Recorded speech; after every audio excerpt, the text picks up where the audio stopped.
What's up, guys? Today we have some pretty ominous leaks about two of our favorite characters and their fates.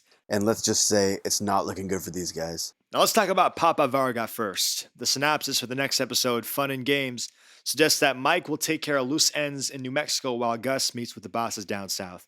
Now, what might those loose ends be exactly? Peter Gould has got on record saying this about Mike's fate in BTS.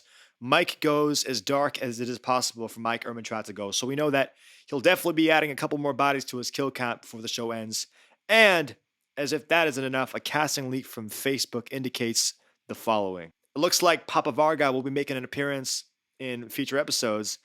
Here's how I think it'll all go down.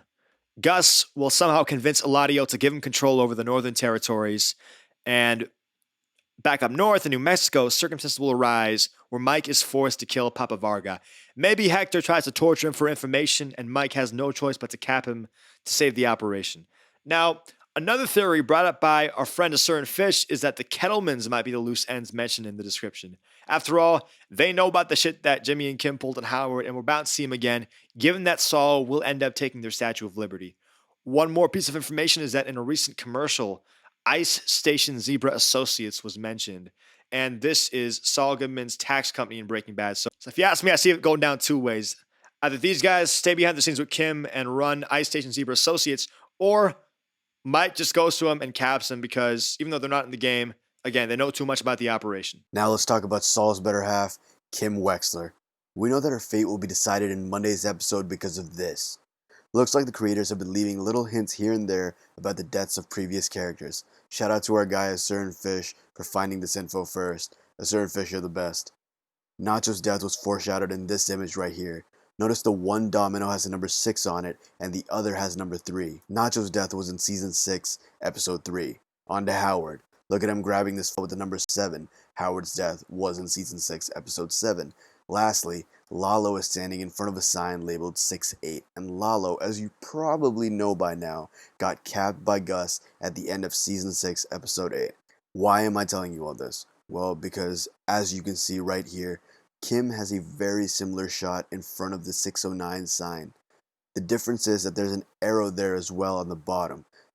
Not only that, Ray Seahorn, when asked about her character's death during the build-up of the show, mentioned that there are fates worse than death. I know, ooh, ominous. And this might be a reach, but look at this scene right here. In the Kettleman's office, Craig says the following. Dial 9 to get out. Oh, thank you. This leads us to believe that Kim will not die. However, this doesn't mean that she's going to get off easy. My current working theory is that due to Cliff Maine's investigation into Howard's disappearance, she is forced to disappear using Ed's services to Central Florida, as other leaks have indicated. She might also pop up in the Gene timeline and might very well be the person who sent the cab driver Jeff to find Gene.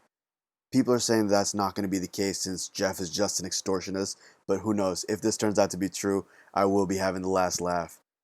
Only time will tell about my theories, but I know one thing for sure, something is about to happen to Kim this Monday, and it will not be a happy ending. That's all we got for you guys today. What a downer, right?